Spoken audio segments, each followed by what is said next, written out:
So we all know I'm incredibly late to this review of the Kraken V4 Pro, and why that is I was testing this as far as the haptics with the Razer Freya, the Wordger Vest, and then of course the Kraken V4 Pro with their audio to haptics, but more importantly the Sensa HD haptics. I did a whole video dedicated to that, so make sure you go check it out. That's really fun. We really dive and talk about the haptics, which we'll talk a little bit about here because of course that's what this headset's packing, but that's why I'm late. But the good thing about it is this is going to be a long-term review, which is honestly the better kind of reviews, right? Rather than a hyped up embargo release date type review. I've been using this headset for quite a while, so I'm gonna let you know the pros and the cons and is it worth your money. And of course, I'm gonna kick it off by talking about comfort and taking a look at these ear pads. They are plenty plush, nice and soft, and as far as the size, they're plenty big, plenty wide, and then also plenty deep. I don't think your ears are gonna be touching the drivers or getting pinched on these by any means, but they are fully pleather inside and out. So yes, your ears are gonna get spicy in here,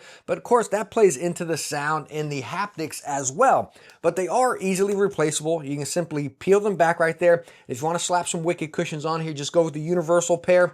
And what you do is you're gonna tuck them into this little notch right on the side, tuck it in there, and then just put your hand down and then roll it around, and now we are on. And let me tell you what, going to a wicked cushion compared to the stock cushion is game changing. It's so much more comfortable. You still lock in the sound because the wicked cushions, these are the gel ones, by the way, the Freeze.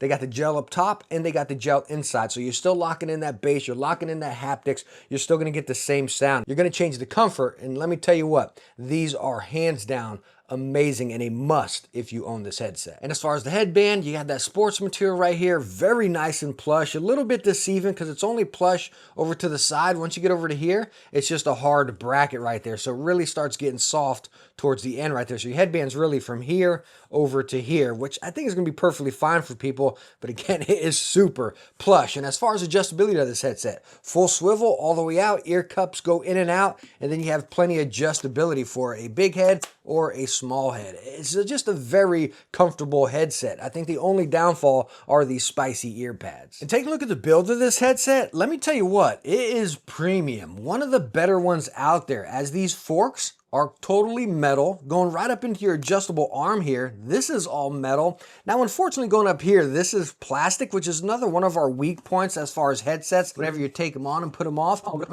Now, your main point where headsets usually break are to be here in the adjustable arm and then right over here into your fork with that swivel mechanism. And again, having that metal to metal is awesome. You don't see that in many gaming headsets out there. Now, as far as this coiled cable, no issues with that getting caught or anything. Retract it in, it retracts in like that, pulling it out. It's not really getting in the way, so I don't think that's going to be an issue. One thing I really liked, a little bit of detail that they took here. You're going to see that little bit of foam on the inside of the fork right down there. And what that does is, number one, whenever your ear cup goes in and out, you're not going to get that clanky sound. But more importantly, with this headset having haptics and vibration within it, so when it's sitting on your ear like this, you're not going to get that plastic ear cup vibrating against the fork because you got that little dampening foam in there. Really love the little bit of detail they put into it. And as far as the weight of this headset, putting it on a scale, we are going to get 395 grams. So as far as the comfort and the build of this headset, number one, the build, like I stated, this thing feels incredibly premium. One of the better built gaming headsets out there. Like, I can stretch it out, I'll fully extend it, stretch it out, twist it up, and I don't get worried about it one bit. But more importantly, like if you drop your headset or something, with all the stuff being metal here, it just feels incredibly solid. I don't think we're having any issues with this. Now, on the other hand, as far as comfort, again, a lot of this can be subjective, right? I got a bald head here. I wear glasses whenever I game all the time. And when I take this headset and put it on my head, it's got more or less that medium clamping force kind of right going into firm right there. And the pleather ear pads, I don't like pleather ear pads just at all because down here in the South, it's hot, it's humid, a little greasy, right? And you just feel that clammy, hot, spicy feeling on it. So I don't like that. And also as far as glasses, I feel them pressing in right there. It's not like unbearably comfortable, but I do notice it. So again, the wicked cushions, I think, is a hands down must mod on this. And the good thing about it, like Like we can sit here and say, oh, I wish they included pads like that come on the Black Sharks or something. Well, I understand why they went with pleather pads for the haptics. And again, the sound profile that we'll talk about here shortly, but talking about the wicked cushions where you're still going to lock in those haptics and that bass and stuff, it's a nice improvement. It's a much needed improvement for sure. I do understand why they went with pleather, but again, I feel like they could be a whole lot better with those wicked cushions. Now let's talk about features and functions. This is going to be a very long-winded section as this headset's packing a lot. Number one, on your headset itself, you got your mic mute button. It's not one that you press in and it springs out. You actually press it and then you get the voice prompt in the headset. You got your volume wheel, tactile steps, up and down, continuously rolling. Right down here is your power button, USB-C, and then your retractable microphone, which will do that mic test here shortly. And you also have the little light on there to indicate whenever it's muted or active. Over here on the other side, you have your EQ, multi-function Bluetooth button. Right over here, you can cycle multiple things on. And then down here is your haptics, where you can adjust your haptics to low, medium, high, and off, I believe it is. And you can also adjust all this in the software. And then of course you have your control station here, which we're gonna dive deep into this here. But up front you have your volume wheel, your little menu selector, which again we're gonna dive into. On the back side you have aux, PC, and console connection. And on the bottom you have this nice little rubber grip texture, so it's not gonna budge around on your desk. But anyways, let's go on and plug it in here and take a look at it together. So we're plugged in and you're gonna see this graphic load up on it. And we're gonna dive through this together. So number one, you're seeing volume, battery life, and over here I believe I have set my side tone, but you can dive into this. Number one, over here, oh, it's already set. So here we go, we got volume. You'll see your volume will adjust on it, and this can all be done on the headset as well. Press that button again, you can go to EQs, and you have some presets in here, music, game, basic ones, and then you have custom, which you can save in Synapse, and then it will save to it. Unfortunately, you cannot adjust EQs on this like SteelSeries does on the Apex Pro. That's a little bit of a stinker, but you still can save a preset custom on there. Coming down here, you got haptics profile. Again, you got controlled, balanced, dynamic, which will dive more into the haptics later on, but you can adjust it right on the station here. And again, on the headset, like I showed you. That's going to be more haptic sensitivity, low, medium, and high. This is what you're going to adjust on the headset with that button I showed you, if you want them low, medium, high, or off. Coming over here, input source, again, console, aux, or PC. We'll stay on PC. You have side tone level, which over here is all the way up to 15, which is that little thing you're seeing over there. And you come down here and turn it all the way to off if you want. And then it cycles back to volume. So as far as your station customization, it has pretty much everything you need, your side tone, your haptics, all that. The one thing I wish they did have on it is EQ adjustability right on it. Kind of like we've seen in, again, the Arctis Nova Pros. That would be really sweet. But again, it does everything you need. But I want to dive into Synapse and show you the stuff you can adjust in there. And then we'll talk more about the haptics as well, and then also that microphone test. So now let's go and dive into Razer Synapse, and I want to show you a few things in this, as this is a lot packed into the software. It's a lot different than other Razer gaming headsets. It's not just Synapse again. And by the way, while I'm showing you this, or right now even, you're hearing the microphone on the headset. So this will be a mic test as well. But anyways, let me pull you to the screen and show you Synapse for the Kraken V4 Pro. And going in here, we're going to select our headset. First, you're going to see your station and then your headset. But number one, before we go into anything else, you're going to see this, where you can click volume as far as your shortcuts, your quick access modes here. And you can see the ones that we had, but you can go down here and select a few other ones as far as lighting brightness or OLED brightness. Now the OLED is going to be the station brightness. Lighting brightness is going to be the brightness on your headset. So you can just set those, save it, bam, and now it's saved to your station. You can actually select that through that selection button that I showed you on the station itself. Now coming over here to the headset with the little button on the back, not as much adjustability on, but you can see your multi-functions you have right there at EQs. Coming down here, audio functions, you really got toggle mic monitoring or audio EQ. So I really didn't use that. I pretty much used the station itself. But anyways, diving further into it here, you got some preset EQs, the ones we saw. Come over here, you can set your custom. I've been dabbling with it. We'll talk about this more into sound here, but this is what I've been using. This is not the preset music one. I'll reset it here. This is preset music. Now, unfortunately, I just lost my preset, but that's the EQ I was using. But these are the presets that are saved on there. Come over here, set yourself a custom one, and this is what will be saved on the station itself. And really nice that they break it down for your treble, down to your sub bass right there. Coming over here, you got volume, chat to game balance, which again, you can adjust over there on the station itself. Coming up here, enhancements, you got sound normalization, bass boost, and voice clarity. I always leave sound normalization on, and pretty much around 65% I found to be the sweet spot here. Brought out a little bit more of that sparkle, a little bit more of those highs for me, which again we'll talk more about in sound. And by the way, if you're curious about any of this stuff, the little question mark up here lets you know what they all do. Coming over here to the microphone, we got it on. We're at 80% right now. Let's crank it up to 100%. Now you're hearing the microphone at 100%. Not sure if I'm loud or quiet. Coming down here, we'll go to 20%. This is what we're sounding at 20%. Let's go ahead and put it right back. I forget what we were at. What we were at, like 80%. We'll leave it right at 80. Now we got mic enhancements here.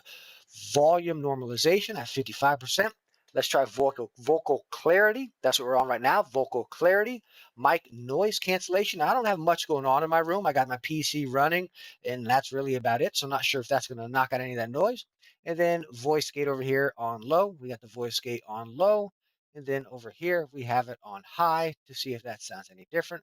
Anyways, let's turn the enhancements off and get that raw sound. Over here, we are on broadcast on the microphone. So that's what you've been hearing. Mic Boost. This is Mic Boost. You're hearing Mic Boost right now. Over here, conference. You're hearing conference on the microphone. We're going to keep it right on broadcast, which is definitely pulling out the bass over here. So hopefully sound a little bit better. Mic side tone. Again, you can adjust that on a station itself. And just talking about the side tone, I'm going to adjust it while I'm talking here.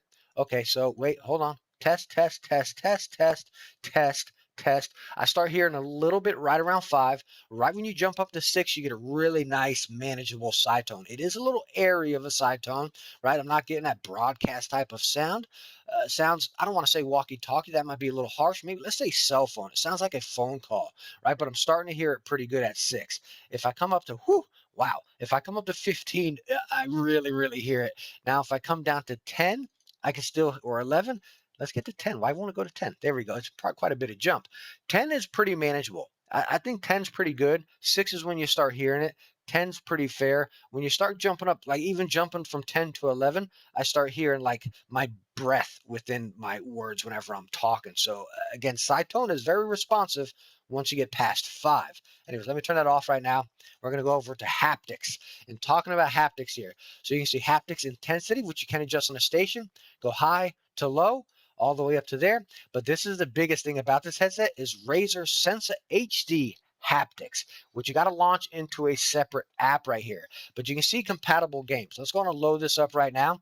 And these are the current games that are compatible. Oh, wow. Some new ones have come up recently, actually. I've been playing Silent Hill and Hogwarts. Recently downloaded a Sniper Elite, so I'm going to be testing that one as well.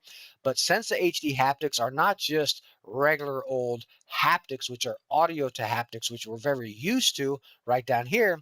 Press this, and again, it just goes with the music, right? So you go whatever music you're playing, and it's gonna shake crazy. If you try to use this during Call of Duty, it's gonna go absolutely bananas on your head and just vibrate like crazy. But it's cool. You can adjust it right here. It tells you the frequency range that the haptics are going to be controlled by. Controlled, balanced, dynamic. Now, when you come over to custom haptics, you can see you can adjust it how much you want as far as sub bass all the way up to that full bass. So the sub bass and then the amount you want right there. So if you don't want it going like crazy with just basic footsteps, definitely pull it down here a little bit and you can reduce it a little bit here so it's not going bananas on you. Again, this is all audio to haptics, not sense haptics. And you can see right down here, you can control it and set it to what you want as far as the frequency that it's going to pick up on. And then as far as the gain, if you wanted to just take everything, bam, full max. If you want to just reduce, pull it down and reduce it a little bit there as far as audio to haptics. Now, real quick, showing you Sensa HD haptics. That's this right here. You can see I got my Freya over here. Right now it's on audio haptics. You're going to click Sensa HD haptics. And this is actually programmed into the game. They're working with developers. That's why there's not many games set for it just yet. There'll be more coming. And the ones currently, the Sensa HD haptics is very fun, very immersive. It pulls you into the game. Myself playing Silent Hill was an absolute blast. It made me jump out of my chair sometimes. You know what I mean?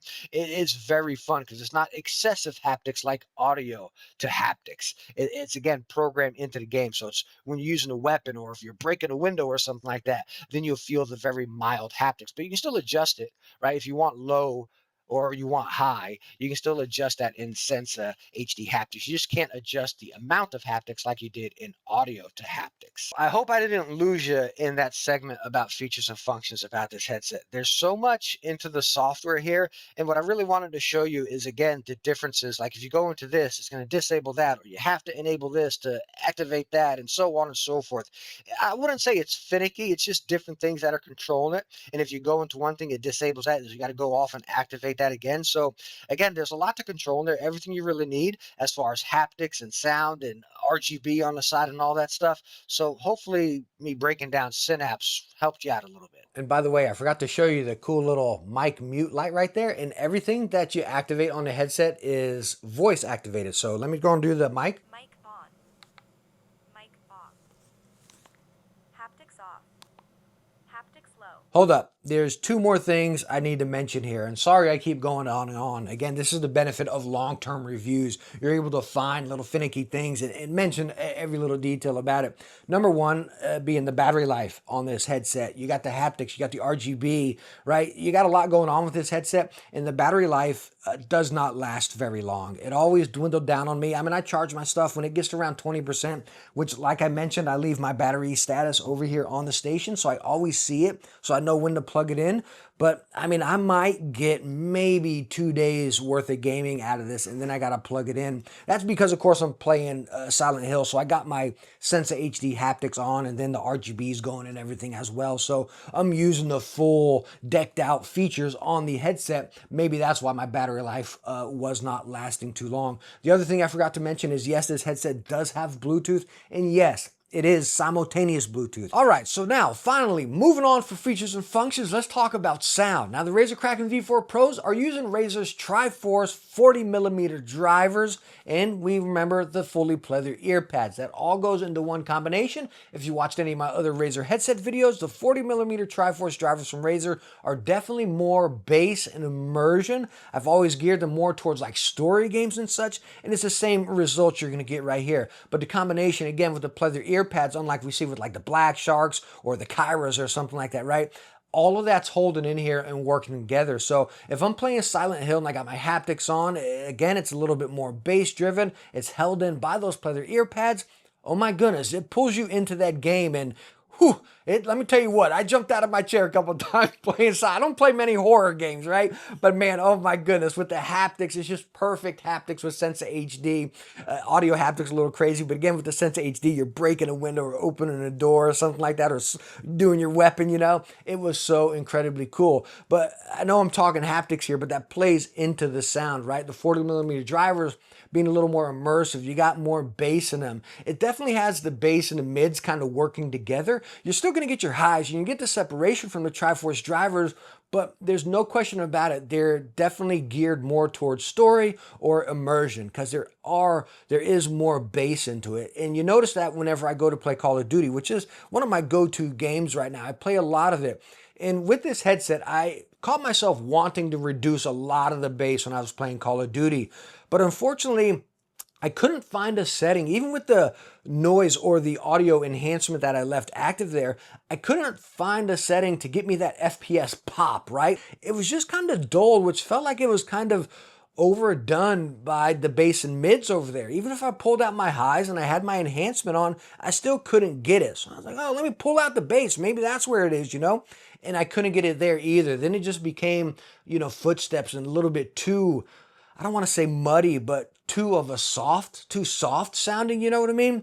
So all in all, I would not recommend this headset for FPS. I really wouldn't. It's definitely story driven, again, more of that immersive sound, especially if it's one that uses Sensa HD haptics, which I had a great time playing story games with this headset, and it got me by playing FPS, but it would not be my go-to for FPS, as again, it is definitely geared toward, in that sound profile with the 40mm drivers and all, definitely geared towards story and immersion. And yes, you do get the same sound profile when you swap out to Wicked cushions here. Again, as these have the gel lined all the way in them, so they're going to hold in that bass, they're going to hold in that immersion, you're going to get the same profile. I did not test this headset with a fully cloth pair of ear pads, but but I still think you're going to have that more bass profile because, again, no matter what, I couldn't adjust it to get that pop right there. Talking about being more immersive or a warmer type of sound, that's just straight out the gate what the Razer Triforce 40mm drivers always have been. My conclusion, hands down, is it's a story-driven headset, okay? Hands down story-driven, and that goes right in line with haptics and Sensa HD haptics. You want to try something fresh and new, and you're going to play Silent Hill or Hogwarts or a Sniper Elite, something like that, and you're going to utilize that, you're going to have a blast with it. It's going to be so much fun.